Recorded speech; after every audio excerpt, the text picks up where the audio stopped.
Morning, Vande Mataram. आज का हमारा जो वीडियो है वो है प्रेजेंट परफेक्ट टेंस में। हम लोग पिछले पढ़ चुके हैं दो tense, present simple, present continuous, part 62 है। तो प्रेजेंट परफेक्ट टेंस क्या है, सबसे पहले हम लोग देखेंगे इसका पहचान क्या होता है। हिंदी का जो शब्द होगा, हिंदी का जो सेंटेंस होगा, लास्ट में क्या रहेगा, चुका है, चुकी है, चुके हैं, चुका हूं, या तो फिर रहेगा या है, ई है, ए है, या हूं। पहचानने का नियम यही है। हर एक टेंस का अलग अलग पहचान होता है। प्रेजेंट सिंपल में लोग पढ़े थे तो उसमें पहचान क्या था, ता है, ती है, ता हूं। प्रेजेंट कॉन्टिन्यूअस में था रहा है, रही है, रहे हो, मतलब काम जारी हो रहा है। अब इसमें कहता है चुका है, चुकी, मतलब वर्तमान समय में काम समाप्त हो चुका है, अभी भी खत्म हुआ है, ठीक है ना। जैसे मैं स्नान कर चुका हूं, मैं नाश्ता कर चुका हूं, इस तरह से सेंटेंस रहेगा। तो हिंदी में जैसे आप देखेंगे चुका है, चुकी है, या तो या है, ई है, तो आपको समझ जाना है कि ये बात कर रहा है प्रेजेंट परफेक्ट टेंस का। तो पहला आपका दिमाग में क्लियर हो जाएगा कि टेंस क्या है, पहचान में आ गया। अब दूसरा आता है इसका स्ट्रक्चर। यहां पे देखिए स्ट्रक्चर यहां लिखा हुआ है, subject have has plus V3 plus object. ये जो आपका मेन स्ट्रक्चर यही है। हैव और हैज का प्रयोग किया है। हैव और हैज का यूज हम लोग पिछले चैप्टर में जब हम हैव हैज का यूज पढ़ाते हैं वहां आप लोग पढ़ चुके हैं। हैव कहां लगता है, आई प्लस ऑल प्लूरल सब्जेक्ट के साथ में लगता है। हैज लगता है ही, सी, इट यानी सिंगुलर सब्जेक्ट के साथ में लगता है। ये क्लियर हमारा कॉन्सेप्ट है। तो जब भी आपको सिंगुलर सब्जेक्ट मिलेगा हैज यूज करना है, और प्लूरल मिलेगा और आई मिलेगा तो हैव को यूज करना है, ठीक है ना। अब इसका 6 फॉर्म यहां पे नहीं बन रहा है क्योंकि 6 फॉर्म बनाना आपको आ चुका है। नंबर 1 है ये, नंबर 2, 3, 4, 5, 6 तक जाएगा। हेल्पिंग वर्ब बाहर निकलेगा, हेल्पिंग वर्ब नॉट लगेगा, ठीक है ना। एग्जांपल है, मैं कार खरीद चुका हूं, बोला I have bought a car, V3 का प्रयोग हो रहा है यहां पे। वह अंग्रेजी सीख चुकी है, सी हैज लर्नड इंग्लिश।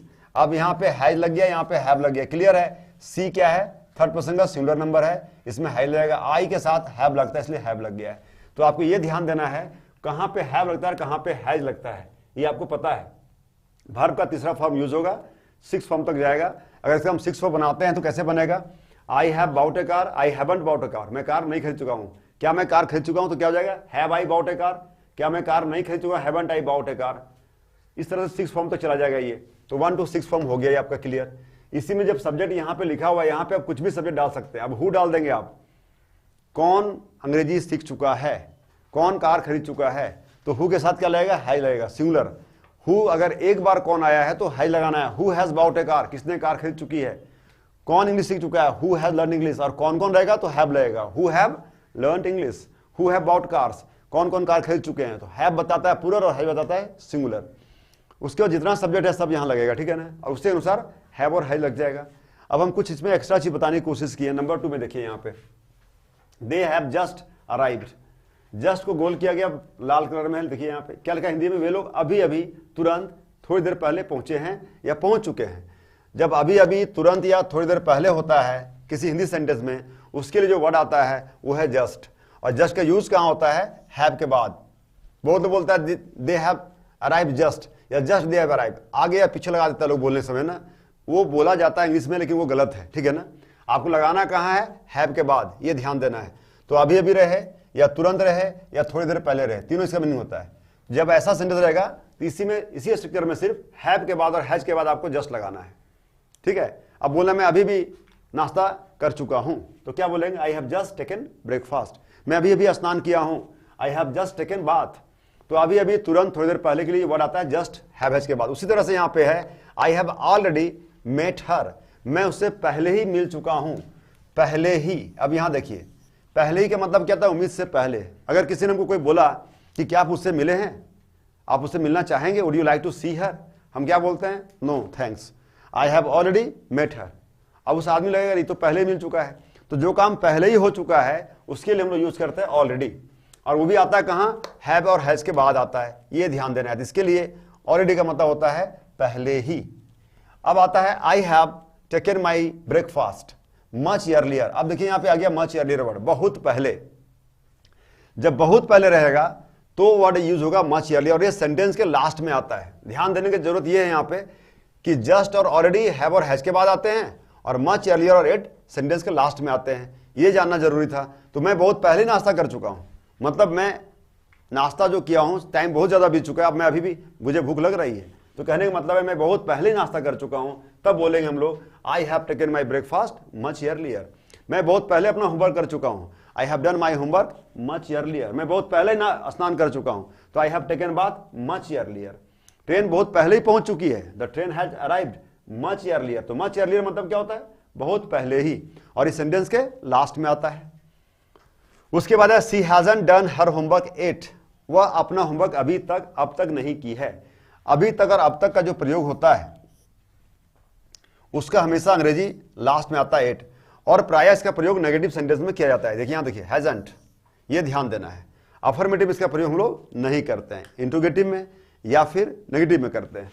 तो वह अपना होमवर्क अभी तक नहीं की है, तो ये लिख रहा है she hasn't done her homework yet, वह अब तक वापस नहीं आई है। She hasn't come back yet, मैं अभी तक अपना होमवर्क नहीं किया हूं। I have not done my homework yet, मैं अभी तक नाश्ता नहीं किया हूं। I have not taken my breakfast yet, मैं अभी तक स्नान नहीं किया हूं। I have not taken bath yet. इस तरह का सेंटेंस बनाएंगे आप, तो आपको यहां ये यूज बताया जा रहा है, जस्ट कहां लगेगा, ऑलरेडी कहां लगेगा, मच अर्लियर कहां लगेगा, एट कहां लगेगा। ये प्रेजेंट परफेक्ट टेंस का ही सब सेंटेंस है, ठीक है ना। इतना जानने के बाद ये सब 6 फॉर्म तक जाएगा, कोई दिक्कत नहीं है। अब एक में नया चीज देखिए, 6 नंबर में हैव यू एवर बीन का मतलब क्या होता है। हैव यू एवर बीन का मतलब होता है किसी जगह से होकर आना। क्वेश्चन क्या कह रहा है, have you ever been to Japan, क्या तुम कभी जापान से होकर आए हो, मतलब जापान जाकर वापस आना, आ चुका है। ऐसा सेंटेंस जब हमको बोलना होता है तो हम लोग ऐसे ही बोलते हैं, have you ever been to Japan, क्या तुम कभी जापान से होकर आए हो। बोलता है yes I have been to Japan many times, हाँ मैं जापान से होकर कई बार आ चुका हूं। अगर कहना होता कि नहीं मैं जापान से होकर कभी नहीं आया हूं, तो यहां नेवर यूज करता। बोलता no I have never been to Japan, मैं जापान से कभी होकर नहीं आया हूं। तो जाकर आ जाना उसको बताना, अंग्रेजी पूछना होगा तो आप हैव यू एवर बीन का पूछते हैं, ठीक है ना। और आंसर भी हैव बीन से ही देते हैं, देख लीजिए, I have been to Japan many times, I have never been to Japan, मैं कभी नहीं गया हूं, ठीक है ना। उसके बाद एक सेंटेंस 8 नंबर में देखिए, have you ever seen a ghost. Ever का मतलब होता है कभी, क्या तुम कभी भूत देखा है। तो कभी जब आएगा सेंटेंस में और क्या से सेंटेंस शुरू होगा, तो कोड नंबर 3 होगा, हैव और हैज बाहर आएगा, सब्जेक्ट आएगा, उसके बाद एवर आएगा सब्जेक्ट के बाद में, ठीक है। क्या कभी तुम सुबह उठे हो, have you ever got up in the morning. क्या कभी तुम झूठ बोले हो, have you ever told a lie. इस तरह से तो क्या और कभी, क्या से सेंटेंस शुरू होगा और उस बीच में कभी रहेगा, तो कभी के लिए एवर यूज होगा, कहां, सब्जेक्ट के बाद में, पहले होगा हैव। इस तरह का सेंटेंस आप बना सकते हैं। फिर 9 और 10 में देखिए, how long have both of you been married, कह रहा तुम दोनों कब से शादीशुदा हो। कब से सेंटेंस आता है जब हमारा, तो इसमें लोग सिंस और फॉर का यूज करते हैं, अभी हम बता रहे हैं इसको आगे आपको।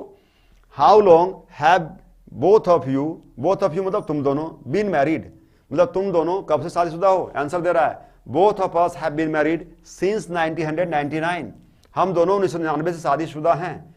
तो कब से हैं, है ना, कितना दिन से एब्सेंट हैं। इस तरह का वाक्य को भी हम लोग हैव बीन से बनाते हैं, ठीक है। अब हमको बोलना है मैं 5 दिन से एब्सेंट हूं, तो क्या बोलेंगे, I have been absent for 5 days. और क्वेश्चन क्या पूछेगा, हाउ लॉन्ग या since when have you been absent. ये भी प्रेजेंट परफेक्ट टेंस का ही है, लेकिन लोग सोचते हैं प्रेजेंट परफेक्ट टेंस सिर्फ ये होता है, हैव एज प्लस V3, नहीं, इसके अलावा भी प्रेजेंट टेंस का ही सारा चीज है, ठीक है ना। तो इस तरह का वाक्य है। अभी सिंस और फॉर का यूज हम आपको बताने जा रहे हैं कि सिंस कहां लगता है, फॉर कहां लगता है। अब हम लोग देख रहे हैं सिंस और फॉर का। अभी हमने बताया सिंस और फॉर कहां कहां लगता है, ठीक है ना। तो सिंस के लिए लिखा हुआ है पॉइंट ऑफ टाइम, निश्चित समय के लिए सिंस का प्रयोग है, परफेक्ट टाइम का पता चलता है। जैसे लिखा हुआ है morning, evening, noon, 8 AM, 9, 10 PM, Monday, Sunday, March, April, 1990, 2000, कुछ भी डेट रहेगा और लास्ट वर्ड रहेगा, लास्ट डे रहे, लास्ट आवर रहे, लास्ट वीक रहे, last month, last year. Last जहां लग जाता है मतलब फिक्स पता चलता है, लास्ट मतलब पिछला होता है, ठीक है ना। तो जब जहां फिक्स टाइम का पता चलेगा हमको, परफेक्ट टाइम का पता चलेगा, वहां पे हम लगाएंगे सिंस। अब क्या कहता है, I have been absent since Monday, कब से हम एब्सेंट रहे हैं, मंडे से। तो मंडे फिक्स डे होता है, पता चल जाएगा आदमी कि मंडे, ट्यूसडे परफेक्ट दिन है। तो परफेक्ट टाइम का जहां पता चलता है वहां हम लोग सिंस लगाते हैं। फिर कहता है she has been ill since last week. Since के बाद क्या है, लास्ट है। हमने बोला लास्ट में भी लगता है सिंस, पिछले सप्ताह से वो बीमार है। She has been ill since last week. अब प्रेजेंट परफेक्ट में लोग चुका है, चुकी है, पढ़ लिया तो सोचता है कि भाई अब बीमार है, सेंटेंस बना हुआ है कि वो लास्ट वीक से, पिछले सप्ताह से बीमार है, इसका अनुवाद कैसे बनेगा। तो लगा देगा कोई लड़का सी इज इल लिख देगा, बीमार है का अंग्रेजी तो गलत हो जाएगा उसका, ठीक है ना। तो समझना है कि टाइमिंग जहां दिया हुआ है वो परफेक्ट प्रेजेंट परफेक्ट का है या फिर प्रेजेंट परफेक्ट कॉन्टिन्यूअस का है। इसके आगे हम लोग देखेंगे परफेक्ट कंटिन्यूअस। तो यहां पे जो अभी हम बताए आपको, इसमें आपको सिंस और फॉर का यूज कैसे करना है, तो आपको समझ में आ गया, सिंस वहीं लगाना है जहां पे फिक्स टाइम होगा, है ना, पता चल जाएगा मंडे ट्यूसडे, है ना, 9 AM 10 PM, कोई दिन का नाम होगा, महीना का नाम होगा, लास्ट लगा हुआ रहेगा तो सिंस लगाएंगे। फिर 4 कहाँ लगता है, जब दोनों जानेंगे तो क्लियर हो जाएगा। 4 बोलता है पीरियड ऑफ टाइम के लिए। पीरियड ऑफ टाइम क्या होता है, समय की अवधि, जहां पर समय की एक अवधि का पता बोध होता है, एक समय का पीरियड होता है, परफेक्ट टाइम नहीं होता है, निश्चित समय का पता नहीं चलता है। और जहां पे संख्या रहे, सबसे इंपॉर्टेंट है संख्या। संख्या देख के आपको पता चल जाएगा, जैसे कहता है क्या 2 2 है, 3 3 है, 4 4 है, 5, तो 1 2 3 4 जहां रहेगा 100% गारंटी के साथ वहां पे क्या लगाना है, 4 लगाना है। तो बोलता है 2 days 2 दिन से, 3 months 3 महीने से, 4 years 4 साल से, 5 hour 5 घंटे से। यानी जहां नंबर लग जाएगा आंख बंद करके वहां पे 4 लगाना है, जहां नंबर नहीं है वहां आंख बंद करके सिंस लगाना है। पहचान यही है। तो अब एग्जाम्पल हम लोग देख रहे हैं, यहाँ पे क्या लिखा हुआ है, she has been absent for 10 days। 4 के बाद क्या है 10, देखिए 10 था, यहाँ पे 4 लगा दिए। वो 10 दिन से एब्सेंट है, 10 दिन से, तो 10 यहाँ पे 10 था, नंबर था, 4 लगा दिए।